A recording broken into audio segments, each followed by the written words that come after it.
नमस्कार, मैं Manibhushan. Birds migration के थर्ड पार्ट के वीडियो में आपका स्वागत है। पिछले पार्ट के वीडियो में हमने जो माइग्रेशंस के प्रकार हैं, जैसे कि latitudinal migration, longitudinal migration, altitudinal migration etcetera etcetera, उनके बारे में स्टडी की थी। इस पार्ट के वीडियो में हम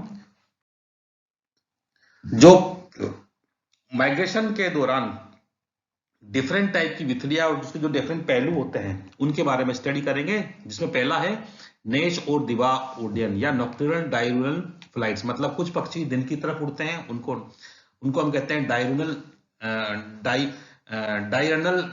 फ्लाइट या दिवा उड्डयन। कुछ रात के समय उड़ते हैं, उनको हम कहते हैं नॉक्टर्नल या नेश उड्डयन।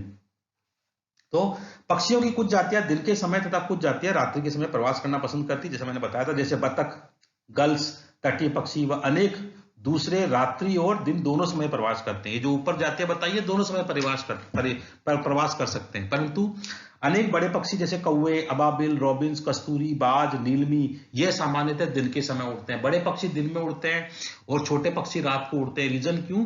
छोटे पक्षियों को रात के समय शिकारी पक्षियों से सेफ्टी मिल जाती है, क्योंकि रात के समय वो ढंग से देख नहीं पाते, उनका शिकार नहीं कर पाते, इसलिए वो रात को उड़ना पसंद करते हैं। और बड़े पक्षी जो शिकारी पक्षी होते हैं वह दिन के समय उड़ना पसंद करते हैं।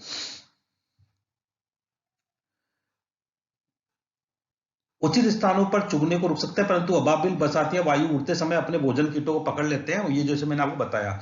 जो दिवा प्रवासी है, जो दिन के समय उड़ते हैं, वह दलों में उड़ते हैं, मतलब एक ग्रुप के अंदर उड़ते हैं।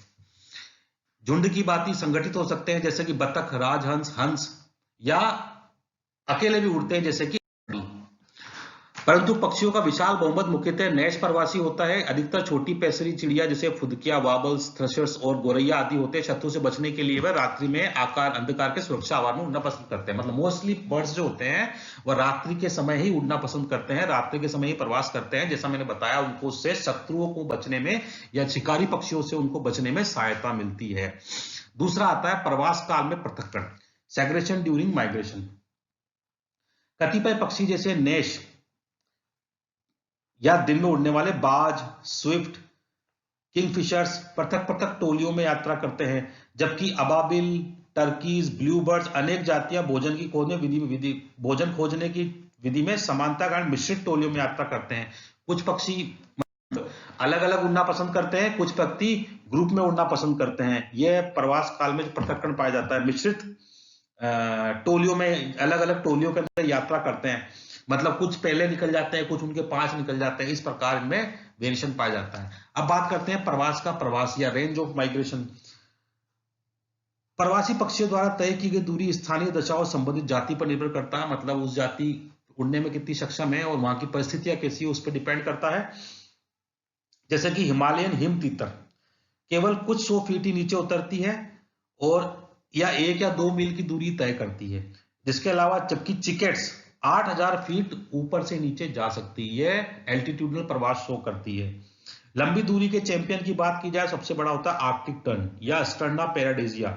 यह नॉर्थ पोल में लेब्राडोर के दूर तक फैले सर्वाधिक उत्तरी हिमयुक्त तटों पर ग्रीष्म बताती है, प्रजनन करती है। फिर जब वहां पे सर्दियां आ जाती है तो फिर दक्षिण में दक्षिणी ध्रुव के किनारों पर 11,000 मील की दूरी तय करती है। 11,000 मील की मतलब 17,500 किलोमीटर की यात्रा दूरी तय करते हैं यह उस जगह से, और वापस 17,500 किलोमीटर जब सर्दियां कम हो जाती चले जाते हैं। मतलब पूरे साल भर में ये कितना 35,000 किलोमीटर की यात्रा तय करते हैं। यह बहुत लंबी यात्रा तय कर लेते हैं।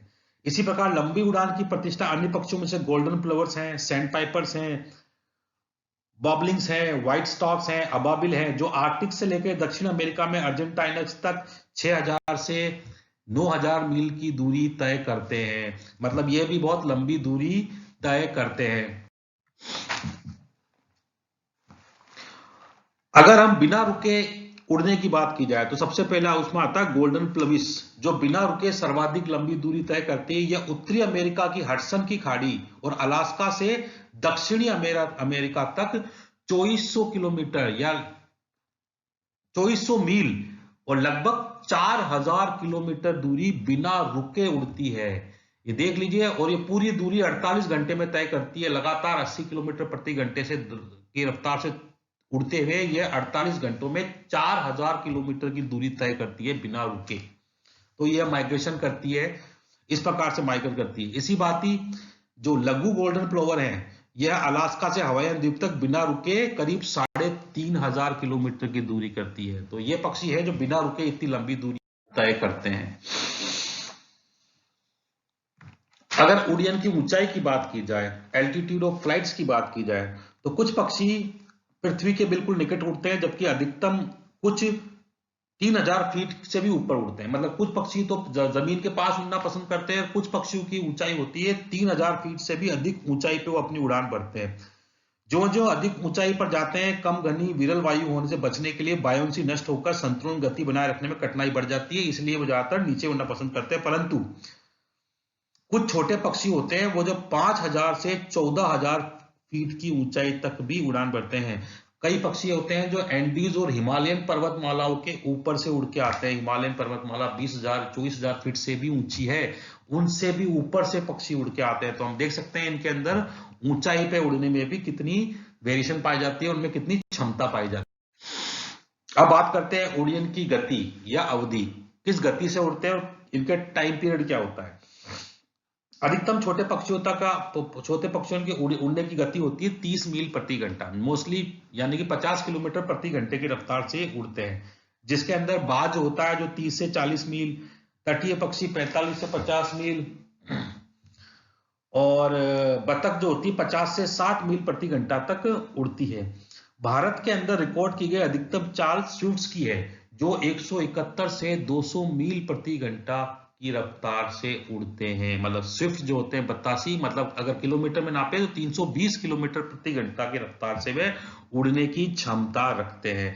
इस प्रकार से इनकी उड़ान की गति में भी डिफरेंट प्रकार की वेरिएशन पाई जाती है।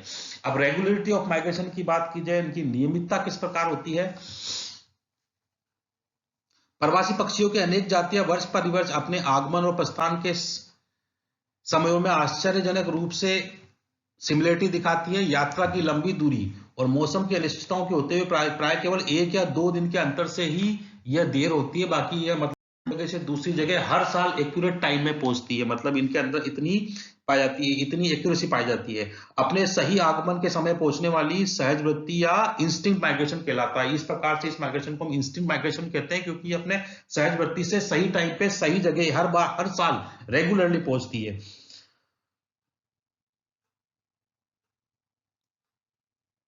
भारत के प्रसिद्ध पक्षी वैज्ञानिक सलीम अली के अनुसार एल्यूमिनियम की छल्ले सहित एक ग्रे वेगलेट अनेक वर्षों तक उनके बंबई स्थित बगीचे में लौट के आती थी। सलीम अली थे भारत के, बहुत अब इनकी देहांत हो चुके हैं, बहुत बड़े पक्षी वैज्ञानिक थे। मतलब उनके बंगले पे, बॉम्बे बंगला था, उनपे बंगले पे एक ग्रे वेगलेट हर साल उनके बंगले पे आती थी, जिनको उन्होंने एक बैंडिंग पहना रखा था, इससे वो पहचानते थे। अगर अब प्रवास के मार्ग की बात की जाए, रूट्स ऑफ माइग्रेशन की बात की जाए, प्रवास के उड़न पत्तियों के संबंध में बहुत कुछ लिखा जा चुका है, परंतु सामान्यतः यह एक निश्चित पथ पर ही मूव करते हैं।